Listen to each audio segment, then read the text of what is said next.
ওয়াটগঞ্জে নিহত মহিলার নাম পরিচয় কি? মঙ্গলবার মহিলার ৩ টুকরো দেহ উদ্ধারে রহস্য ঘনিয়েছে। কলকাতা ও সব জেলার থানাগুলিকে ইতিমধ্যেই বার্তা পাঠিয়েছে লালবাজারের মিসিং স্কোয়াড। এখনো ইতিবাচক তথ্য পাওয়া যায়নি সেই মহিলা সম্পর্কে। মহিলার দেহের বাকি অংশের খোঁজ করছে পুলিশ। এ বিষয়ে আরো বিস্তারিত জানবো। ফোন লাইনে রয়েছেন প্রতিনিধি রিয়া মাঝি। রিয়া, কি জানা যাচ্ছে এই মুহূর্তে পুলিশ সূত্রে, কি আপডেট রয়েছে এই ঘটনার? দেখো, তোমাকে জানিয়ে রাখবো যে ইতিমধ্যে মিসিং স্কোয়াডের তরফ থেকে গতকালকেই একটি তারা মেল করেছে কলকাতা পুলিশ জুরিসডিকশনে যতগুলো থানা আছে সমস্ত থানার কাছে সেই মেল গেছে। এবং তাছাড়াও জেলার যেসব থানাগুলো রয়েছে বা জেলার যেগুলো হায়ার অফিসিয়ালসদের যেসব অফিসগুলো রয়েছে তাদেরকেও কিন্তু একই সঙ্গে মেল করা হয়েছে।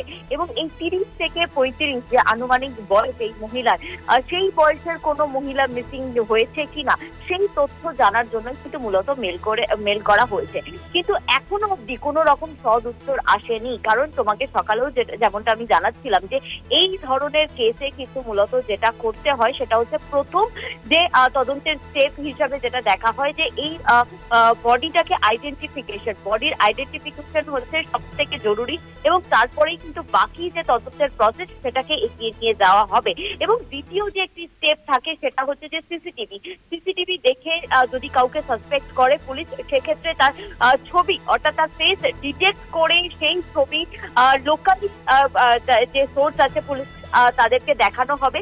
এবং দেখিয়ে তার সেই ব্যক্তি যদি লোকালি হতে পারে সেক্ষেত্রে কিন্তু তার অবধি পৌঁছানোর একটা সম্ভাবনা থাকে। তবে এক্ষেত্রে কিন্তু পুলিশ একদম বলা চলে যে তারা এই যে জায়গাতে পরিত্যক্ত বাড়ি থেকে যে খন্ড খন্ড দেহ পাওয়া গিয়েছে তার মধ্যে কিন্তু বেশ কিছু বডি পার্ট মিসিং রয়েছে। এবং সেটাই কিন্তু পুলিশ খোঁজার চেষ্টা করছে যে বাকি বডি পার্ট কি সেখানেই কোথাও রয়েছে নাকি অন্য কোথাও সেটা ফেলে দেওয়া হয়েছে তদন্তের মোড় ঘোরানোর জন্য। পুলিশ যাতে সেই যে অ্যাকিউজ অব্দি পৌঁছাতে না পারে সেই কারণের জন্য যে পরিকল্পনা করেছে, সেই কারণের জন্য প্রথম যে স্টেপ যে এই মহিলার বডি আইডেন্টিফিকেশন, সেটা কিন্তু এখনো অব্দি কোনো রকম ক্লু বা কোনো রকমই সদ উত্তর কোন থানা থেকে কিন্তু পায়নি কলকাতা পুলিশ। এবং পাশাপাশি তোমাকে জানিয়ে রাখবো যে এই মহিলাকে যেভাবে চপ করা হয়েছে অর্থাৎ যেভাবে তার বডি খন্ড খন্ড করা হয়েছে, কোন ওয়েপন ইউজ করা হয়েছে সেটা জানার জন্যই কিন্তু মূলত এই পিএম আজকে হবে, পোস্টমর্টম হবে। এবং পোস্টমর্টমের পরে পরিষ্কার হবে যে কবে তাকে তার মৃত্যু হয়েছে, কবে তাকে মারা হয়েছে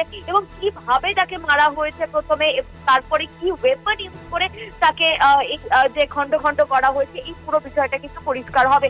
এবং তা থেকে কতদিন আগে মারা হয়েছে সেটা জানলেও কিন্তু পুলিশ কবে এই বডি ফেলা হয়েছে সেটারও একটা সিসিটিভি দেখতে পারে এবং সেখান থেকেও একটা হিন্ট আসতে পারে। তবে এখনো অব্দি কিন্তু পুলিশ তারা নিজেদের তদন্ত জারি রেখেছে। তবে যতক্ষণ না এই মহিলাকে আইডেন্টিফাই করা সম্ভব হচ্ছে ততক্ষণ কিন্তু এই তদন্তে বেগ পেতে হবে তদন্তকারী আধিকারিকদের, এমনটাই কিন্তু বলাই বাহুল্য। একদম রিয়া, অর্থাৎ ইতিমধ্যেই সেই মহিলার পরিচয় খুঁজতে বিভিন্ন থানায় নির্দেশ পাঠিয়েছে কলকাতা পুলিশ। ধন্যবাদ তোমাকে রিয়া।